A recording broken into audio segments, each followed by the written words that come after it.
Hello and welcome to episode 460 of the Steel Cage Podcast. My name is Derek Montia, occasionally known as the Devil himself, and I am joined by my Brady Brunch type group here. First, up in this corner, he's the white meat baby face of this podcast. It's the one and only NeoX. Just keep in mind, it's the other white meat. It's the other white meat. Yes, indeed. Get you. Take that however you want to take that. Also over here, he's turned more heels. He's turned heel more times than Big Show. It's the one and only Uncle Beek. I'm pretty sure I've been a babyface my entire run, No sir. bullshit. Look at this babyface. I've seen you turn heel multiple times on the Twitter timeline in one day. In one day. Could be the case. Paul White never did that. Last but not least, he's the founder and proprietor of this podcast, but also the cutest little girl in the world. It's the one and only Joshua Schlag. The father of the cutest little girl in the world. Yeah, he's the proprietor of the cutest little girl. Founder proprietor of the podcast and the cutest little girl in the world. No, you're the founder and proprietor of the cutest little girl in the world. No, I'm sticking with it. Oh, okay. I'm sticking with it. I see what you're saying. We'll fix it in post. No, it's exactly right. It's exactly how I meant to say it. And this is why I hate you guys. I don't want to see. Look at, we're going to start out like this. We got so much not using the words. Yeah, I know. Words are hard. Words are hard, Beek. And I'm just confused by everything now because I don't know when I've worked myself into a shoot, and I don't know if I'm working and shooting, and if I'm shooting, if I'm a mark. But we got Cody Rhodes and Brandy apparently leaving AEW. Is it a work? Is it a shoot? Your thoughts, gentlemen? Is it a work shoot? Is it a work shoot? Is that what you're suggesting? Well, personally, I think it's for reals, just because I want it to be. The news is out there, though. That's it's almost confirmed. It might be working all of us, man. It might be a multi-level work. What's confirmed though? Like, what are you saying is confirmed? Well, I thought I had read where there's like these plans already for Daniel Bryan, and there's like a lot of speculation. No, he hasn't put pen to paper, but I guess everything is steering towards, that everything is steering towards that direction because I guess according to the speculation, he didn't re-sign for AEW for money reasons. I heard it was also to deal with the fact that he's no longer got creative control. Creative control was creative. I heard it was for money reasons. He's going to WWE where I imagine he'd have limited creative control, but still not as much as he wanted to in AEW. Well, that's my question that's the part that doesn't make sense to me. Right now, him and Brandy are executives within the company at AEW. AEW is successful. They're on a roll. I don't know much about their finances, so maybe that's something they know more about considering that they are inside, right? Like, if this is a real, legitimate case of them abandoning ship and leaving to go to WWE, perhaps part of it is that they know more about the inner workings of AEW than we do, right? So maybe they see some things that tell them this isn't going to have as long of a life as maybe we all think it's going to. I was reading on Pro Wrestling Torch that, Cody is pretty much unofficially confirmed to go to WWE because of, where else is there to go at first and foremost, and I thought it was, it was chop it up to money, So I think, and it kind of makes you think if and this is just my thought, if it's a money thing, think about what they've done recently. Daniel Bryan, CM Punk, Jon Moxley, Adam Cole. I'm pretty sure those contracts are going to be pretty damn hefty. So when they came for him to re-sign, maybe he was maybe the con money bags aren't as unlimited as we thought. Perhaps, and I wouldn't disagree with that, but I just have a hard time believing it. I have a hard time believing it. Maybe was Cody's plan from the get-go, like to leave WWE, increase his stock, and then come back to WWE eventually. Well, that's honestly, we talked about that exact thing a long time ago on this exact podcast. This exact piece of shit podcast. That's 100% what we were committed to thinking that it was. It's like it's like Vince McMahon. It's like the whole Chris Bay situation. Remember that? Right. But think Go make Cody a name Rhodes. for yourself and then come back. Right. Go make a name for yourself, kid, then come back. Right. And come back. Well, huh? no, like that's the part about it, like that. I don't. There's a lot there that makes me question if this is real or not. On one hand, yeah, I get it. There's a lot of reputable people who typically break big news like this in the right kind of way that have said that Cody and Brandy both are going to go to WWE. Like there's that's fine. I just have a hard time believing that they're doing that when AEW still has so much more to offer them and so much. I mean, honestly, WWE will fire you in a heartbeat, right? Like there's so much more the stability at somewhere like AEW. Not to mention the fact that they have the show on they have the reality show on TNT. Cody Rhodes is part of the Go Home show or Go Big show on TBS. Yeah. I just can't believe that he's walking away from all of this stuff to go back to WWE. So smells of work. It definitely, like, all signs point to work. The fact that they all three released their statements like within hours of each other or minutes of each other is points to the direction of work. Well, Tony Khan even said this. But hang on, give me a second. Everything No, Cody's been doing with his character has kind of been mixing reality and pro wrestling, like tropes. And maybe this is more of that. Who knows? That's why I think it's really, really interesting. It's probably the most interesting that happened. So the fans are rejecting Cody at AEW. So now he's gonna win the fans over at WWE, maybe. Or maybe even he might come in as a heel. Like he's been unlikable. So he has been unlikable. Well, because let's remember too, back in I think it was 2006 when he left. 2016. I'm sorry, 2015, 2016. Where that's when he actually left for creative purposes, right? Because he left because Stardust was he hated Stardust. floundering. Yeah. So when he left, and that's when the wrestling world. Despite the fact we were all enjoying it very much. Yeah, it was like literally the best thing he had done his entire career. After that point. Well, remember when he had the plastic mask? You know, that the was a lot infamous of plastic fun. mask I should have in my possession, right? That was the best. That was great, right? Like that was a period of time. But he actually, when he's always been weird and when he's worked heel, has tended to be when he's the best. And that's why this work in AEW has been some of his best here at the tail end, if you want to call it that, of his career with AEW, which I still am fucking doubtful of. I think that they wouldn't let him go out there and have high profile matches like they let him do if they were. Well, because he's also never won. He's also never won the WWE title, right? He's like never held it at all. No, his biggest thing was Intercontinental. Yeah. Wow. I mean, that's got to mean something to him. I would imagine, someone who broke into the business with his father to do stuff at WWE, right? I'm sure like he wanted to conquer that WWE mountain. Well, yeah, really. It's just prove in AEW at this point, like right. That's pretty much everything he can do there. Like, why would he want to win a tag title? That's a downgrade for him. So let's talk about this. Going back to WWE, Cody Rhodes has been probably the biggest advocate or the biggest, I guess, the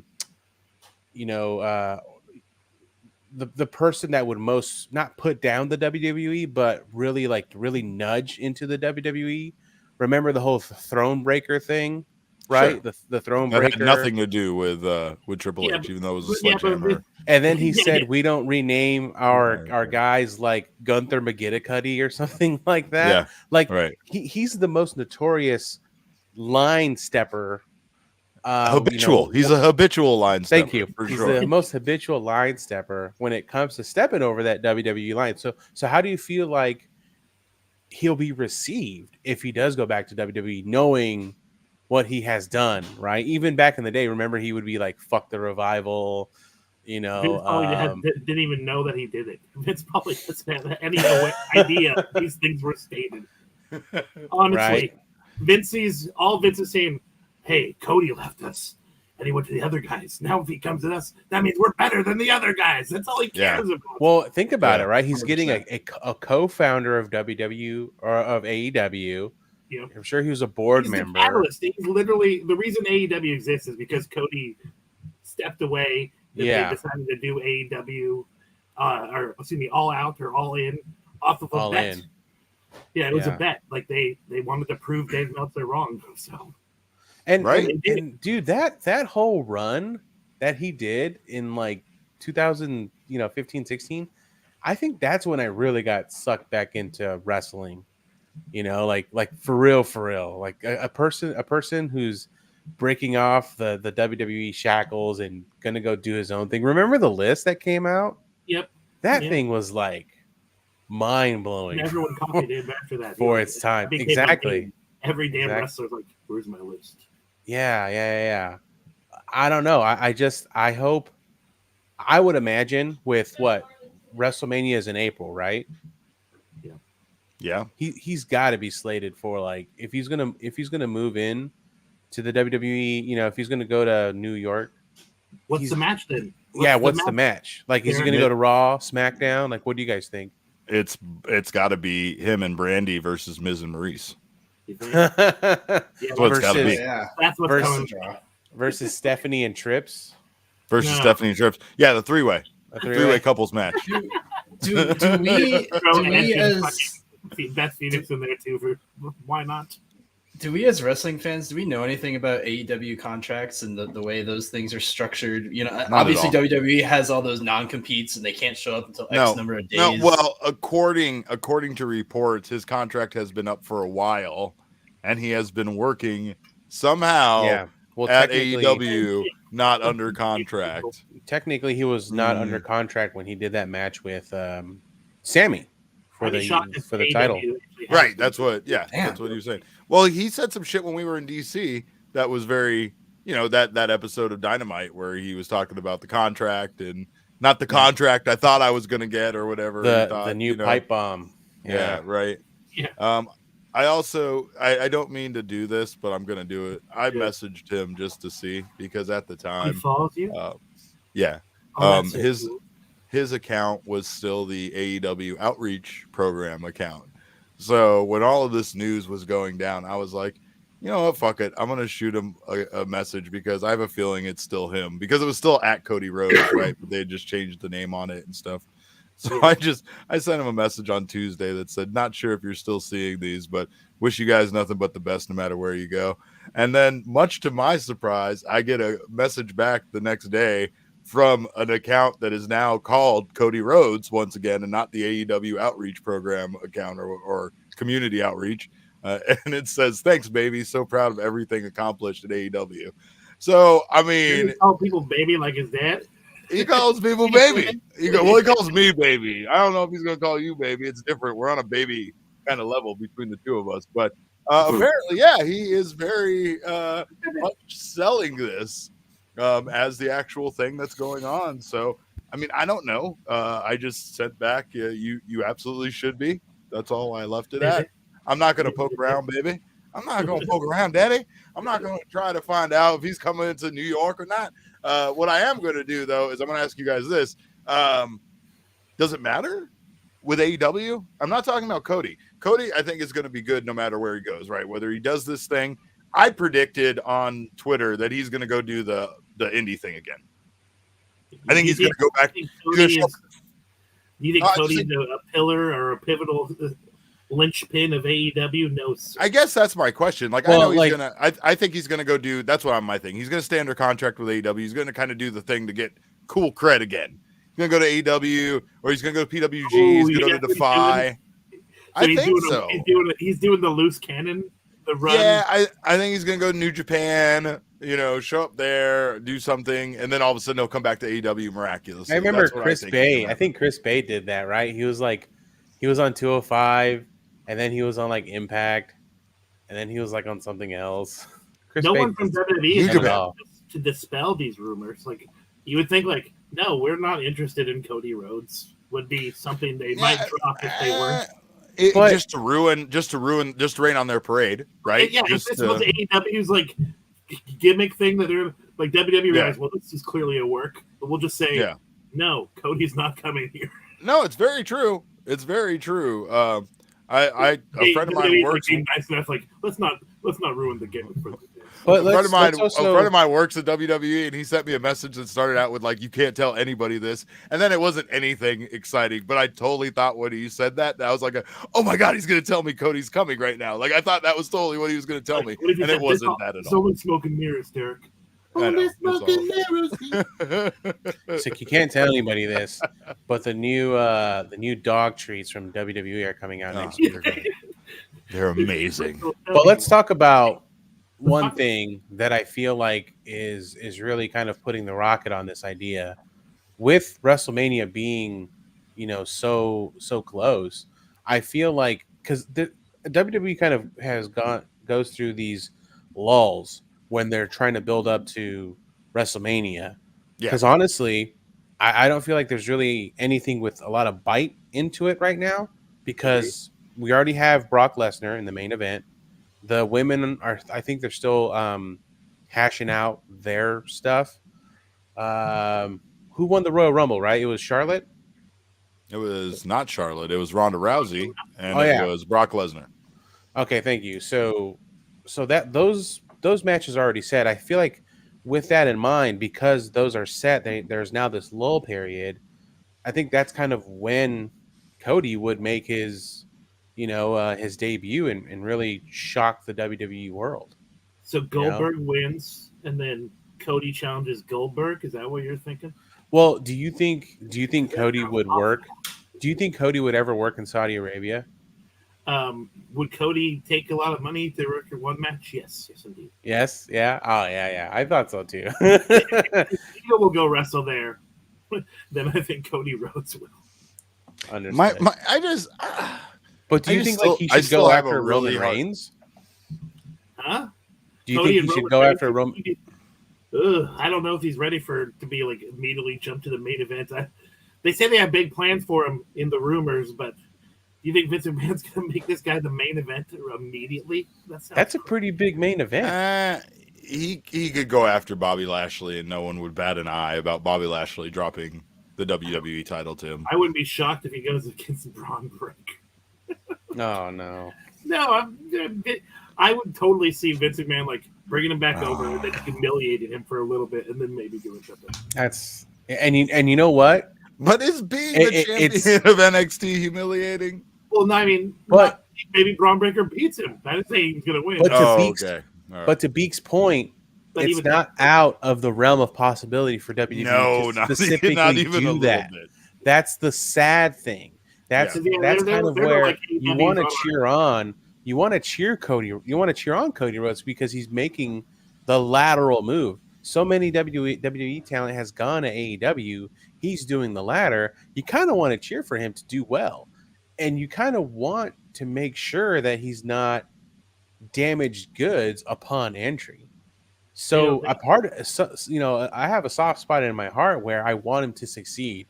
And if he's going to move, if he's going to jump ship, if he's going to leave his essentially the baby that they created with AEW, I mean, he's got to either come over for a shit ton of money or to take the strap off Roman. Like that's kind of where my bars have been set right now for Cody Rhodes. Bananas, though. It's just it's all so weird to me because the entire I don't want him to settle for less. That's the problem. The Cody Rhodes thing has felt like it has been setting something up.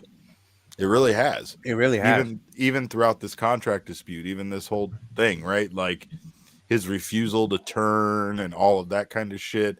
The way he pokes fun at the doors, with the entrances, like, which one I'm going to go in this? Oh, no, I'm going in this one. All another that kind cool of stuff. Another cool thing that I really liked was the fact that he and Sammy had like the first match with AEW, and if that was his last match at AEW with Sammy, I mean that's kind of poetic as well. Bookends. It's nice, yeah, it's nice bookends for sure. But I like that. I don't know, man. I like I said earlier, I think AEW's in good hands, and I think he believes that, and he has to do what's right for his career. But that still makes me wonder what he knows, right? Because there, to me, just seems so much more stability in the TV deals he has. Or maybe just with, didn't like working those with guys. With Turner. Maybe look, man. That's I don't one of the know. rumors too. Apparently, those guys, that relationship got bristly. Are you talking about with the TV? No, with the rest of the group that kind of started, like the Bucks. Oh, with like the other EVPs. Oh, yeah. Like, well, it would kind of Kenneth, make sense Kenneth because Omega. from Kenneth. one standpoint,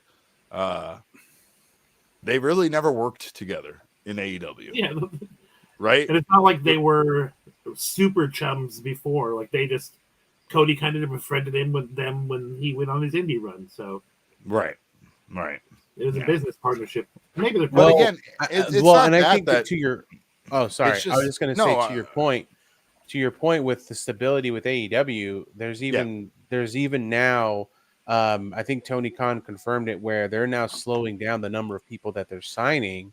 And I was going to bring that up because of the fact, like maybe the Khan well is running a little bit dry, maybe just a little bit dry. Look at how maybe his dad's just like, I don't know if it's probably not. It's definitely not running dry, but whether or not how much they can pull, he's allowing them to squeeze for him for. They might be looking at some of the numbers, the wrestling. Well, no, here's the thing, though. They have a robust roster. They don't seem to be slowing down. They just added new people.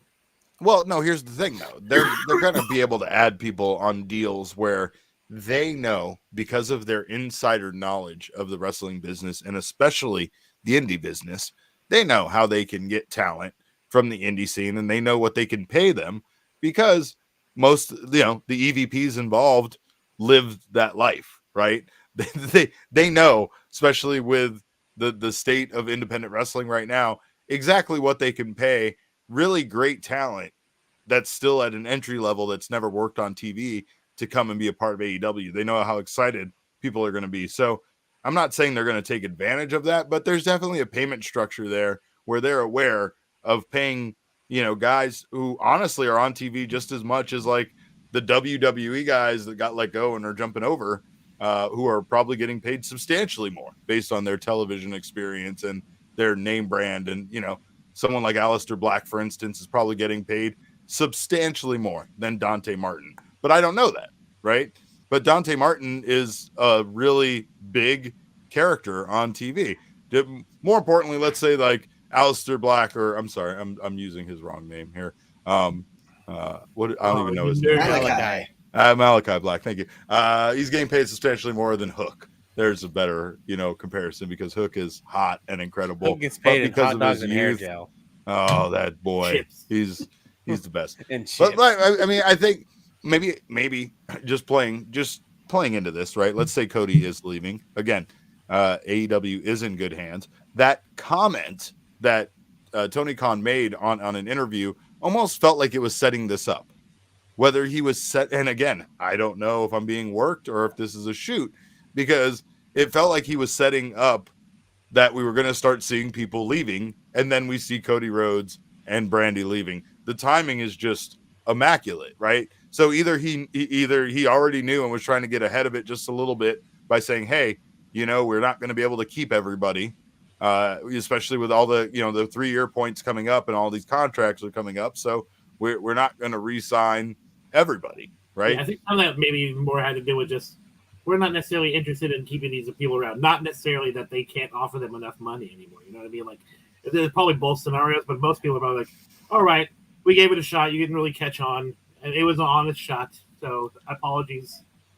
And they could probably keep those people on non-contract deals. Like, we might still need you to come in and work every once in a while if you're in the area, because that's how they used to do it. Like back in TNA days, they were on for sure per show deals. So it could still be that way. Who do you think we could see them part ways with, though? Like, let's unfortunately. Okay. Brian Cage has kind of, stopped showing up, I think. And Helico and Jack Evans, unfortunately.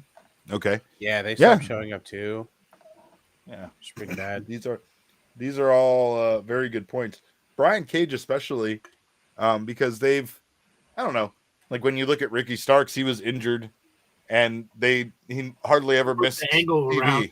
Yeah. They worked the angle around him to make Brian Cage look like a goof. Like, Yeah. there must be something up with Brian Cage that they didn't just make him champ. Because look at the fucking guy. I know. Like, if they babyface that guy really strong and let him just do all his crazy moves, he would be over like Rover. It's ridiculous. Yeah, like I'm looking at the roster right now, and they still have like, CD, Frankie Kazarian, Jack Evans. I don't think they're going to go with Frankie or CD. Kip Saban is still on the roster. He's probably young. They'll probably keep him around because his contract's probably too big. Luther and Serpentico are still there. Marco Stunt is still on the roster also. I think Marco is another guy that they can probably drop, unfortunately. Nick Komoroto, he's of that Nightmare family. He's that big hairy guy. Like, I haven't seen that guy around. That guy's a monster. Yeah, but I haven't seen him around. That's the problem. Maybe they have to drop some of these people that'll, free up some time for creative to focus on other people. Right now, there's so many people. They're like, we're supposed to focus on these people. How do we have ideas for anybody else who's not even on Dark? Like, the people we're talking about don't even get on Dark. Yeah. No, I totally get that. That's where that's where the bloated roster comes in. But again, they didn't have access to some of these names, Malachi Black, CM Punk, others that they have now. Their roster is pretty incredible. So technically, they don't need some of the people that they, built the company on the backs of. And that part is the part that's going to eventually rub people the wrong way. And just like WWE, AEW is going to get flack for having to cut ties with wrestlers and everything like that. Oh, yeah, people are going to get say, where was this family thing you guys said about? You're letting people go? It's like, don't you know how business works, you jackasses? Right. Tony's dad's like, we're putting a salary cap. Like, we'll keep running, but they pay these motherfuckers so much. Yeah, you've dug pretty deep in my wallet. Speaking of which, is Tony Khan still running for Congress or no? Is that not? That was a where did that come from? It was a rib. It came from a very reputable source. It came from Ian Rappaport, who's an NFL reporter for I believe ESPN, and he was reporting on it because he's the owner of the Jaguars. That's why he was reporting on it. He wasn't reporting on it as a wrestling thing. Owner of AEW is running for Congress. No, they're going to go with the more legitimate thing. Apparently, like from what I heard, it was a rib. I don't know. That's pretty on Tony Khan. Like somebody like registered him that he was like registered him to run for Congress. I don't know. It seems like the thing is though. Wrestlers are weird, and I could really see someone doing that to him within the wrestling community. I really could. It wouldn't surprise me in the least. I could see a wrestling fan doing that, like Tony Khan. Not even a wrestling fan. I could see one of his own wrestlers. Jake the Snake got access to somebody's PC. We fucking love this guy. Let's make him we used to do shit like this back in the day. We had to send in an envelope, that kind of shit, right? But like AEW is incredible right now. Like we had that hype up the other week. We were talking. We had the hype the other week about like the big debut, and it ended up being Keith Lee, and then a quick cameo by Jay White, right? No, but flip of that. It was initially Jay White, and everyone's like, "What? Jay White's the debut?" And then like, yeah. Y'all, it's Keith Lee. That was a pretty good order. Yeah, right? It was to fix that Forbidden Door blunder, I guess, right? That people were making a big deal about. I'm just like, it happens. Honestly, what do you mean the Forbidden? Wait, hold on. Again, it'd be fine. No. What Forbidden Door blunder? That they said. So Tony Khan put out a tweet about opening the Forbidden Door. Right. That was the hype. When Keith Lee, he's not opening the Forbidden Door. He was let go by WWE, then he just debuted. Yeah. So that's why like people were saying, "Oh, well, Jay White ran through the door." And I was like, "That's cool. I mean, whatever." I think the door I know that people get technical about it, but I think it's up to translation at this point. I mean, the door is like it's like a squeaky somewhere else. It's just like a squeaky screen door at this No, point. that's what beaded people are curtain. saying. Everyone is Doesn't- saying, yeah. there you go. It's like the saloon doors. They just swing Yeah, it right. Yeah, there's no There you lock go. on it. Anybody can walk in effortlessly at this point. No, like That's what it seriously, feels like. everyone's like holding it to mean it has to be somebody who's contracted somewhere else wrestling at a place they don't have a contract. That's the God, wrestling fans are the worst. Thank you. I'm just like I'm Why do we just even thinking do to this myself. show? Fuck Who are we off. trying to guys- entertain here? Did you guys see that bracket that came out? It's like here's like all the worst fandoms. They Yeah, had like yeah. a tournament And thing. they didn't have wrestling fans on it. Right? Both- Come on. both- we got robbed. We We really got did. robbed. We're horrible people, and I we don't got feel robbed. I don't feel seen. Yeah, I don't there feel you seen. go. Motherfuckers. But the thing about it is that Keith Lee had an incredible debut, right? He almost did more in one match than his entire time in WWE. And like obviously a big part of that was who was it from Private Party who was wrestling? Not Isaiah Cassidy. I think. Isaiah Cat, yeah. Not like his Wait, selling, obviously. I don't remember. No, it was Isaiah. It was Isaiah. But it was like obviously his selling was amazing. So like he made Keith Lee look like $1 million. But Yeah, he holy jumped, shit! he like I'm Talk about the down yeets. for this toss. Yeah, The yeet. Yeah. yeet of all yeets. It was Yep. phenomenal. I love Keith Um, Lee's after school special cadence. The way he talks, he's just like, "Hello, I am Keith Lee." It's the best. He's Well, he's the most eloquent person I know next to Mega Ran. Yeah, big- There's just so much about him, right? Like the times that he did his thing that we've always seen him do on the indies, I realized like we never saw him do that once in WWE. And then my brain went, why did we never see him do his infamous, Keith Lee bask in my glory thing? And then I realized looking at him, oh, I'm guessing it's too much like The Rock. And they told him that he couldn't sniff the air because there was already a guy named The Rock that once used to come in and slowly close his eyes and sniff the air. He looked very The Rock-like when he was doing that, right? And all I can Rockish. imagine is Rocket I don't chases. know, WWE always makes these guys stop being themselves. And that for some, even the first time that guy, he's skeptical of me up there. But when you went and saw Keith Lee on the indies, he did that 20 times during a match. That was he'd do it on the runway when he walked out. He would do it every time he fucking hit a big move. It was just part of his aura, right? The whole that's the basking in his glory, right? Somebody And was that's what talking I'm saying. about him posing so much during the match. Like, have you seen Keith Lee wrestle? Like, Yeah, he obviously poses a lot. you The have. guy's like, "Do you see the thing I just did, everybody?" Yeah, that's Very good, basically Keith what Lee. it is. Very good. We're very proud of you. Excellent Yeah, job. good, Yeah. That's But why I'm you just hit the- saying it was a great debut. It was a fantastic. You hit the nail on the head because that his WWE run, not NXT, WWE run was literally like a blink, and you missed it. Like he had like a cool match with Dijakovic, and Yes, he did. He had Which he he always had a cool, does. and then he had a cool like Royal Rumble spot, right? He had a cool Which- moment. What was it at the Survivor Series? Wasn't it with Brock, or is it the Rumble? One way or thought the that- other. Yeah, I thought that was a Rumble. Yeah, you're probably right. Yeah, and I'm Either just way. like, oh, man, this like so much. Like this opened up so much potential for WWE, and it just floundered like a magic carp. Like it just went nowhere. It was bad. Yeah, how could you miss with Keith weird. Lee? He's like clean cut, big, strong. You know what's weird? They used him for a WWE movie, so they they did? know. Yeah, like he was like a co-star of that WWE movie that came out on Netflix, right? And We I'm gotta- just like, we oh, gotta watch for that show we used to do about smoking weed and watching stuff. We should watch that. there you go. Keith And Lee. I thought he was gonna again. I thought the Rocket was gonna get strapped on him after I saw that he was placed in that movie. I'm like, oh, they're gonna throw everything at him, because he's such a fun loving guy. He can work big because what's the WWE TV now? It's just all big dudes, right? It's just all giants.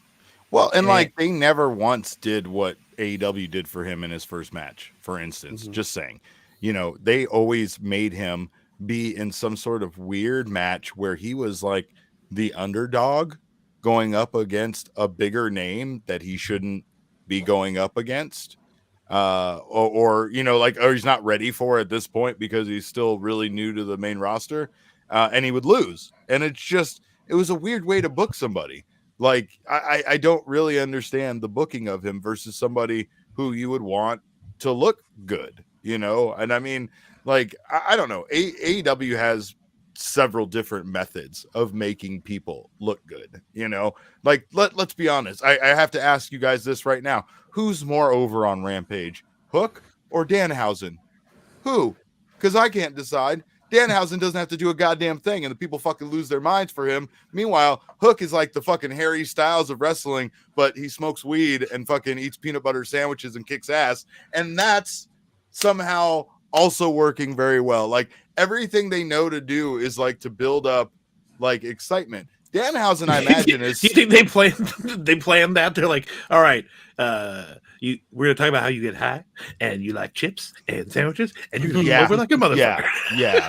You know why? Because when they said that, there was probably a 75% of the wrestling fan population that could relate to him. Like, hey, I like to eat chips and smoke weed. That's awesome, right? This dude is just like me. Yeah.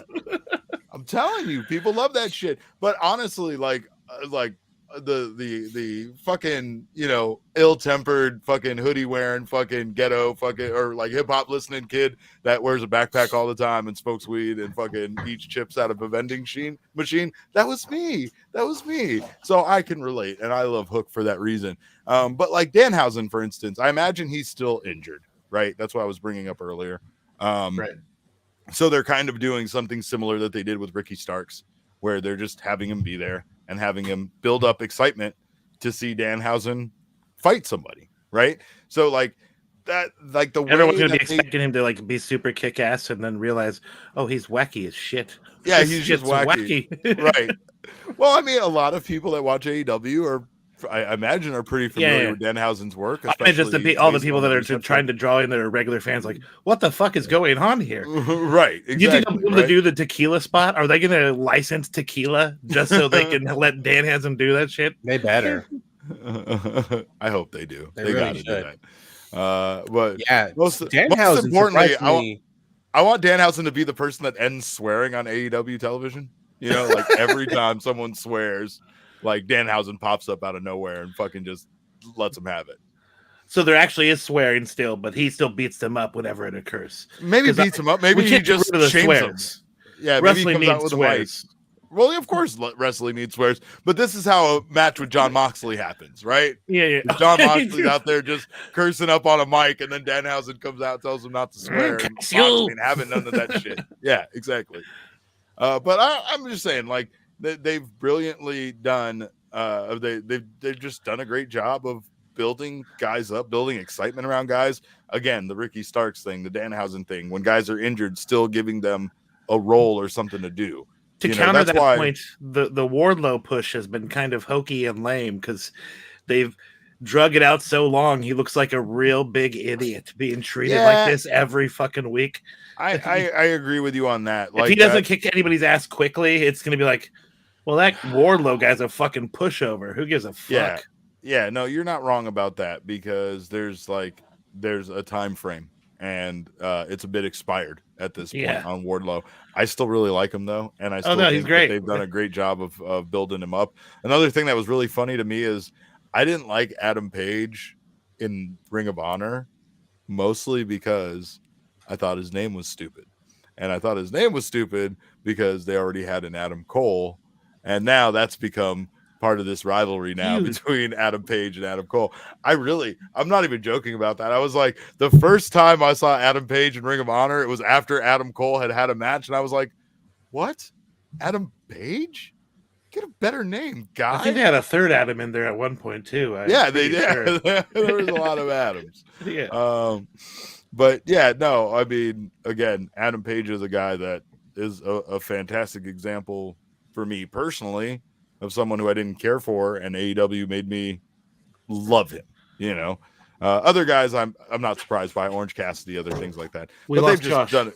Well, Josh is just covering up his mic so no one can see him masturbate too. What we're talking about. See, I told you. Yeah, well, I'm just saying. But hands in view, Josh. Put your hands in view. yeah, AEW just again, Okay, my cool. thoughts. They really know how to Good. build talent, whether it's Yeah. new talent or guys they brought on or whatever. They know how to build talent, make it exciting. I can't disagree. WWE used to be pretty good at that with their vignettes, but they kind of stopped doing that entirely, except for with this Nikita Lyons down in NXT.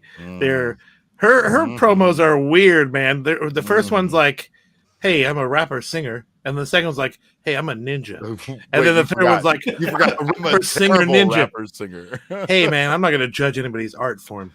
Well, I am. She's awful. She reminds me of that girl, but she is not awful the looking. female let me rapper. tell you. You know that one chick, the white rapper chick, gonna twerk like it's the last day on my earth or whatever she fucking. Oh my god! You have to have seen that bullshit. Anybody? Nobody? I can't validate that. Sorry. Oh my Yeah. god! If you could give us a little bit he's more. No, he's gonna send it No, to I'm us not all now. rapping. We're gonna I'm be not forced to rapping watch anymore. it. Yeah, he's gonna Give us wrap it up. just give us a little bit more of the song. Yeah, no, I'm do the not song. singing anymore. Do the song. Okay. All right, fine. Well, if we want to talk other wrestling news, WWE's holding the Elimination Chamber in Saudi Arabia this Saturday morning, you guys. Saturday. Yeah. So does man. Cody Rhodes show up there? For big money. Grabbing his blood, getting that blood money soon, son. I don't know. Maybe it would explain them having the extra money to make him like an offer he couldn't refuse, right? So if he did show up, color me not surprised. The weird thing about this, like nothing is going to surprise me with Cody Rhodes, but I'm also so lost on what is really happening with him that I'm just excited to see the result. Like at this point, I'm just like, all right, just show up somewhere, like if his first thing is like in New Japan or Defy, I know 100% this was all like a rouge. A rouge? That's makeup. A ruse. A ruse. A ruse. It was a rouge. A rouge. Rouge. Well, is that your Wordle starter? No, it's moist. My Wordle starter is moist. you already used that one up. Yeah, sometimes I switch it up to roast, but most of the time it's moist. Whose cell phone is going off? I was playing that terrible Dutch white rapper. No, nobody wants to fucking hear that shit. It's the best. No, It's the worst. Somebody else. It's absolutely not.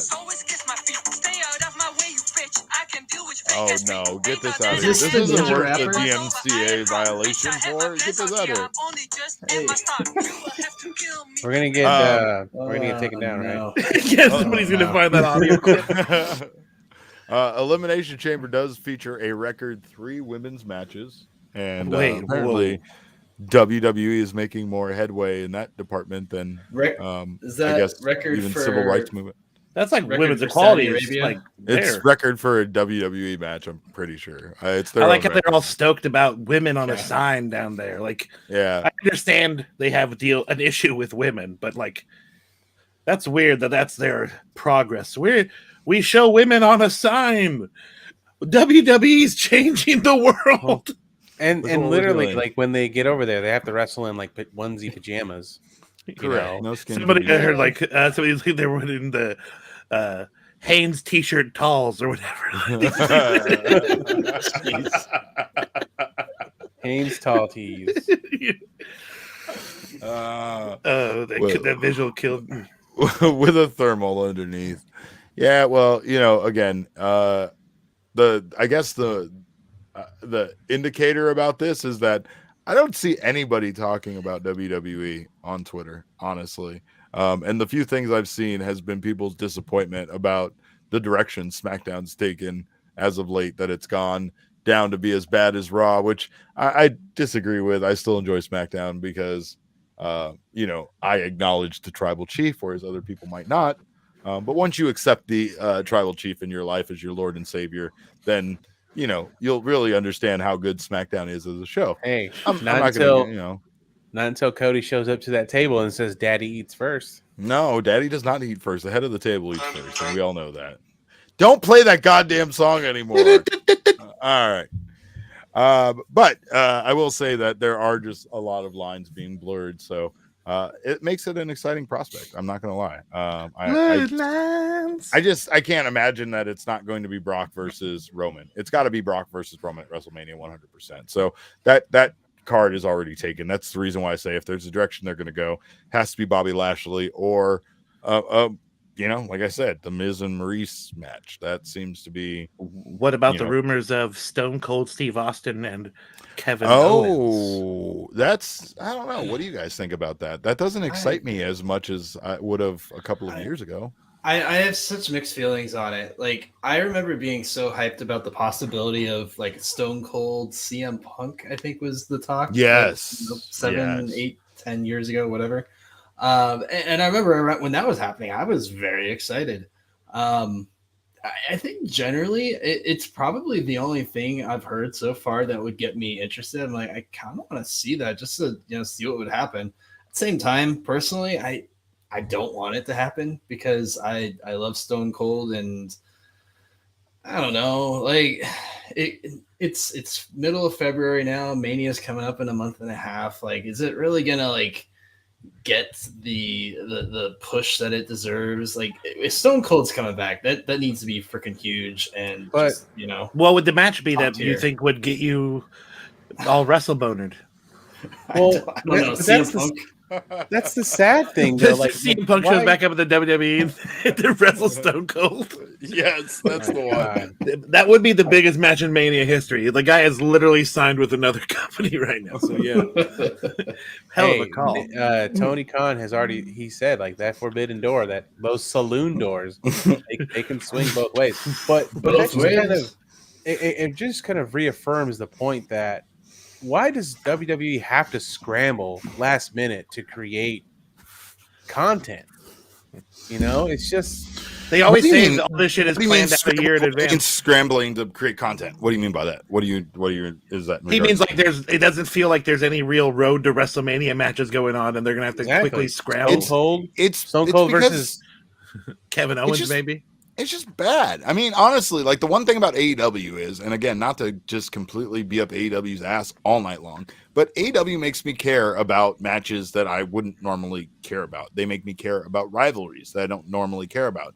Their build to their big pay-per-views are about rivalries that they've invested time in that fans are all about. MJF versus CM Punk is one of the biggest rivalries in wrestling right now, and it's incredible. And it's everything. These are fun, fresh matchups. Like, people got super stoked about Moriarty and Daniel. Dude, that Brian was an Danielson. absolute fucking treat. That's what I mean. Like, they know how to put matches together. WWE has everybody the same. They've already matched everybody up. Like, there's no excitement. Yeah. Seriously, the freshest talent they've sprinkled in recently is Austin Theory, and he's been and I mean, Vince McMahon's little bitch boy. Well, that's the problem, right? WWE essentially makes everybody wrestle the same way and doesn't allow them to have that same originality that AEW lets them have. They don't let them take the risks that they let them have. Look at that Lance Archer versus Adam Page match. They would have never let their champion take that spot where Lance Archer dumped fucking Adam Page onto the fucking steps outside of the ring.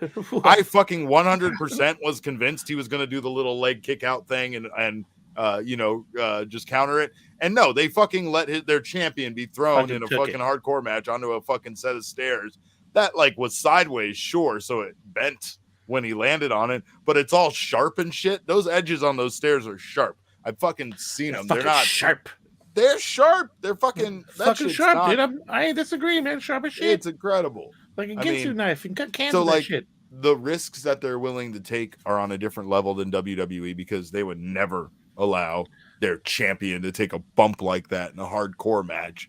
And there's just also this different level of WWE needing to scramble, like you said, at the last minute in order to pull in the star power to bring in like casual fans that don't really care about storylines. They brought Brown back just for Royal Rumble just to fucking pop a fucking Mania. Sure. And then at Mania, I mean, the bigger thing is that Mania is kind of like an event. They're trying to make Mania into like the Super Bowl, right? Yeah. Where you watch it regardless of the teams involved. That is unlike any other sport. And I know you guys aren't big sports guys, but Josh can attest to this.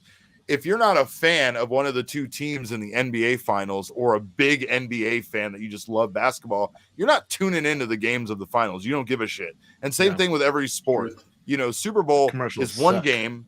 Well, no, just one game. Super Bowl is one game, and it makes it just easier for you to watch that one championship game to see who wins. But it's more about the culture around it, right? It's more about eating the food, hanging out with people, the commercials. It's all about more shit than the actual game itself. I vowed this year there's no effing way I was gonna watch the Super Bowl. What was I doing? I was watching the Super Bowl. I didn't watch all of it, but I watched a good chunk of it. Wait a minute, you broke your vow? You broke a vow. He was pretty bitter. He was a bitter boy, and that's understandable. His team was supposed to make it, and they didn't. But they're just like, that's what WWE, I think, wants to make WrestleMania into. They want to, especially being on Peacock. Hey, a lot of people have Peacock. You just tune in, watch it, even if you don't really care. But like, we're going to try to pull in big names that'll make you more interested, like Ronda Rousey and Brock Lesnar. You hear Ronda Rousey's on the cock this weekend? We got to tune in. On the cock. She's on the cock once again. And that's the allure. That's why they do things. It makes it an unsatisfying experience for those of us that are here every day, every week, every episode, watching all of this shit, especially when they just fucking dump a storyline really fast so that they can move on to Goldberg being here and fucking, being ready to wrestle in Saudi Arabia and all this shit. Man, the people of Saudi Arabia, do they really love Goldberg that much? Holy shit. I think they love nostalgia. They're big nostalgia marks, man. Like they wanted Yokozuna to be there and forgot that Yokozuna had died, so they got a different sumo guy. That's why they did that sumo guy last time. No, man. No comment. I'm never watching a Saudi show ever. And I haven't. I don't think I really have, honestly. Anybody, if they want to watch it, if you love wrestling that much, you got to tune into that show. But I'm also not feeling like some great guy for not watching it, just to be clear. No. Like, I'm not patting myself on the back. Actually, I don't watch Saudi shows. I don't watch them typically because they're not convenient to watch. They don't put them on Saturday or Sunday nights at a reasonable time. It's usually on Friday at 2 p.m. or Thursday. Thursday in the afternoon. No, it's like Thursday around my lunchtime. Yeah, I'm not. I guess I can watch 30 minutes of it if I really care. Yeah. But like I was alluding to before we got stuck on how terrible WWE is, the rest of wrestling is really cool. And speaking of things really fucking cool, Defy up in Beek's neck of the woods has been the talk of the pro wrestling world. Just really cool shit happening. Not only have you guys had great matchups, and the 5-year anniversary show was just incredible, right? Just some of the matches you had. But then you have Swerve showing up. You have Darby offering Nick Wayne a AEW contract. Just let's get your thoughts, sir, on being so close to that action. And not only that, but being so close to Nick Wayne in particular. Well, first of all, it was a crazy last 10 minutes of the show. Pretty much all the craziness happened within 10 minutes of each other at the end of the night. So Nick has his match with Christopher Daniels, loses, unfortunately. Darby comes out. They were like, "Oh, it's like a Darby Allin." He pulls out a piece of paper, raises up AEW contract. Then Nick says, yes, he'll accept it. Then Swerve comes out and challenges young Nick Wayne, who's 16 years old, might I add, to a match for the next show later this month. And I'm actually the timekeeper at Defy, so I get to watch all of this with a clear shot, no one in front of me, right behind the bell. A lot of fun. But yeah, Nick is freaking great. He's super good. He has a great support unit. People are worried, he's technically made it already. He's 16. What does he concern himself with school? No, he's going to focus on school, get that done with, and then he's going to start wrestling for AEW. But yeah, Nick, I've been watching him for a while. I mean, growing up here, he was on WAC shows before the pandemic, and he was like a little 14-year-old kid. And then after the pandemic, I was going to say, what age did he start at? 14? I think he started wrestling way early. His dad was a professional. Buddy Wayne, they had a school, so he's been wrestling pretty much ever since he could run. But yeah, that's why he's good. He's so natural. It seems effortless. Yeah. But yeah, he's so fucking good. Before the pandemic, like I said, he was like a little kid. Then we got back for the shows for WAC after the pandemic was over. It's like, holy crap, who is this grown man? But he's not even a grown man. He's still fucking 16 years old. He's almost as tall as me, dude. It's fucking he's a big kid. He's a phenom for sure, man. He's really, really cool. And it's really smart of AEW to again, I mean, Nick, obviously Nick knows what he's getting into and knows that he wants to do this. And AEW is the one place that you can kind of feel like someone of his age is going to be taken care of, versus the machine that is WWE. I don't know how I'd feel about that if he had signed with WWE, right? Reminds me of like Teddy Hart, because Teddy Hart was when he first started out, he was a young guy that was like WWE wanted to push him good, but he got crazy. So he didn't have the right upbringing. Nick, I think, is going to be the exact opposite. All right. Well, that's good to hear. Because I can't wait to watch him grow, and I can't wait to see what he does for AEW. And I can't wait to not watch the Elimination Chamber on Saturday, but I hope we still see some fun stuff. Boys, I think we need to wrap it up. Let's get some winners of the week going, shall we? Neo, I'm going to go ahead and put you on the spot and see who your winner of the week is. My winner of the week is Thunder Rosa. She pulled out a pretty badass match between Mercedes Martinez. I thought it was great. Incredible yellow jumpsuit, by the way. Looking like Uma Thurman from Kill Bill. That's right. I thought it was fantastic. I felt like it was a pay-per-view style match that we got to watch for free. For sure. It had a lot of little tidbits in there, right? We got to see, Kreese from Cobra Kai, and kind of like some story kind of enveloped in that whole thing. But the match from start to finish was phenomenal. So shout outs to Thunder Rosa for making it happen. I literally yelled at the screen because when he told them finish her, no mercy or whatever in the segment, I did they all had to look at the camera. Leonardo DiCaprio thing. I did the DiCaprio meme. I'm like, he did the thing in the thing. But really like I was like, oh my god, he said it. But then they all looked at the camera and gave it was like a I don't know, episode of Saved by the Bell or something where they were like, and I was like, no, don't do that, no, just look at him and commit to no mercy. But that was a very, very, very good match, and Thunder Rosa has been just incredible. It's kind of great to have our personal connections that we have with so many people in AEW and seeing them thrive, right? Like Ricky Starks was part of the first wrestling show I was ever involved with personally, and I remember after watching everybody that night, I was like, this fucking Starks guy is going to be a huge star. And I'm not patting myself on the back too hard for being right, but there we go. Yep. And I even told him that, like, after the match, I got all mushy with him and we hugged, and he was super cool about it. But no, don't look at me like that. You know how it is.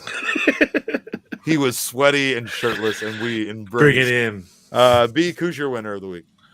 Oh, I was already gushing about him quite a bit, but it's going to be Nick Wayne, new AEW signing.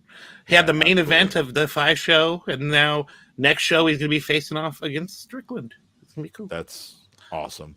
And Strickland's 90-day clause is up. A lot of people's 90-day clause is up. I know we didn't talk about it, but apparently EC3 and Adam Shear are starting their own wrestling company called Control Your Narrative Wrestling. TV deal imminent. TV deal imminent. I will fucking believe it when I see it. But hey, it's professional. I thought the name of the wrestling. company was TV deal imminent. Oh, that's not a good name. I don't like that name. Josh, who's your winner of the week? Well, first of all, I'm excited at some point to go check out a show over in your neck of the woods. Beek Defy has been on my list for a while. I think we might have to do a little Wrestle Friends trip at some point. For sure. I gotta go with Cody, man. I've gotten on board with AEW quite a bit over the past year. I felt Cody was kind of fair to middling for a good chunk of it until the last few months, and he's been finding his groove. As that heel that's not a heel, that's totally a heel. And whatever is going on right now, whatever that outcome is, I don't know, but he's got the entire wrestling world talking about him one way or the other. So I'm excited to see what happens. So good for him. You said it, and I cannot deviate from my already chosen winner of the week. It's Cody for sure. Everything you said is right. I mean, he is the biggest story in wrestling, and that's something that he's very good at doing. right? I don't know what the end result of this is going to be. I don't know if it's going to be WWE or AEW. What I do know, though, is that he's captivated people for a while with the stuff he's been doing. And there's a weird period of time where like that reality show that him and Brandy did caught up to like some of the stuff, like, and then you start seeing, I guess, this real side of it, quote unquote, that I still don't know if it's real or not. But you start seeing their very real reactions, supposedly, to like this stuff not working, and like how much they thought it was going to be cool, and like, you know, sometimes where he like she'll be like, "What are you gonna?" Brandy will ask him like, "What are you gonna say tonight?" And he's like, "I'm still working it out, but like I think I have an idea." And he doesn't like cover it with anybody. And then they show him say some controversial thing that all of the wrestling world was kind of like, what the fuck was that about? Especially like in the rivalry with Anthony Ogogo and stuff like that. And then he comes back and Brandy's just like, that was great. You did a great job. And everybody's like, yeah, great job, man. And you're like, is that really what happened? Like, did you guys really think that was great? I don't know how off base you are. So like there is a smart of me that feels like a lot of the stuff I saw on the reality show very much backed up what we heard from them say, which was like, yeah, we thought that this was the route to go. Well, like even when he said he didn't think he was dressed like Homelander, and we were all like, bullshit. And he was like, no, I've never seen The Boys. I have no idea what you guys are talking about. You're like, but the dyed hair and the costume and you just said The Boys. And you just said The Boys. Are you kidding me? Yeah, I think it'd be funny. He goes backstage and they're like, everything wasn't great. And they're like, evidently, it was not great. We liked it back here, but internet says no good. I don't know, man. Remember that the best villains always see themselves as the hero. Yeah, so therefore, Cody Rhodes. That's the part of it. That's the essence of this entire thing. Are you suggesting he's just a heel in real life? Is that what you're saying? That he's just a villain? Cody Rhodes is a piece of real person. So he's like, why would people think I'm Homelander? Maybe there's a little man controlling Cody Rhodes at this point inside of his head. I mean, Nabu Frick action. Yeah, a little Nabu Frick action. Sure. Yeah, you know, the possibilities are in. That alien guy from fucking Men in Black. From Men in Black. Yeah, of course. But when I that immediately comes to mind when I recollect that quote where the best villains see themselves as the heroes. I automatically just resonate with Cody Rhodes, though. Yeah, it really does. But see, okay, so that goes very well with his entire personality and everything he's been doing as. Exactly. But the weird thing about it is he's openly saying that, like his character is openly saying, "Well, I see myself as a hero." Like he's literally referencing this quote out loud. Or like the self-referential stuff where he's like, "I am not going to turn." Like what? What? You can't break the fourth wall like this. Yeah. You're talking about he's literally living that quote intentionally, come on, out loud. And start calling people faces and heels next. Jesus Christ, let's calm down. Man, they have been doing business. They've been doing stuff like that on AEW lately. Like JR said, this has got to be some sort of angle at one point on one of the shows. I'm like, what? Why did you say that? And it doesn't help that show that's on Stars called Heels is opening up the wrestling, the wrestling biz to all the common mids. And I thought it was funny when Moxley was telling his story about Bryan Danielson showing up late to the wrestling show on Dynamite this week. Yeah, he was just telling a real story. He wasn't like actually talking about like anything like in the wrestling world where he was talking about Tracy Smothers having to go out there and kill 45 minutes because Bryan Danielson was late for the match. But then he sold it like as if like, yeah, sometimes we sit around and have to wait to fight each other because you showed up late and then we fought each other. So like that part of it was cool because Moxley did a good job of kind of blending the two worlds. But even that, I was like, really? Are you really just talking about him? He was really flight delays and showing up to a wrestling show late and someone having to eat time. I mean, I get it, but curtains pulled back a little too much there, Mox. Well, we thank you guys so much for listening to us yammer on about the curtain being pulled back too much on episode 460 of the Steel Cage podcast. You can get us all on Twitter. I am at Cap_caveman with a K. Beek is at James Vanderbeek with an JAIMS. Neo is at the Neo X with an ECKS at the end. Joshua Schlag is at Schlizag with 2 Z's. But of course, all roads lead to at the Steel Cage. shoot us an email to podcast@thesteelcage.com if you want to reach out to us for any reason. Tell us if you like us. Tell if you hate us and you want us to go away again, and we will if you tell us that. Do we have any also, emails? do we have any emails, Josh? No emails. If you have any questions, though, make sure. Oh, there it goes. Make sure to email us at that email address. Of course, if you want one of our amazing, super soft, King of Soft style shirts, you can get those over at the steelcageshop.com. That's thesteelcageshop.com. If you want one of Uncle Beek's wonderful t-shirt designs that are, I don't even understand how these exist. I don't understand how this man isn't in jail, but of course it's why he has so many heel turns. It's like every shirt is a heel turn, but you could get those at his old-fashioned t-shirt shoppy over at pentagonzo.com. But that's all we got, guys. Thank you again for tuning into the Steel Cage show. We appreciate you. We love you. And remember, kids, when you're Bullet Club for life.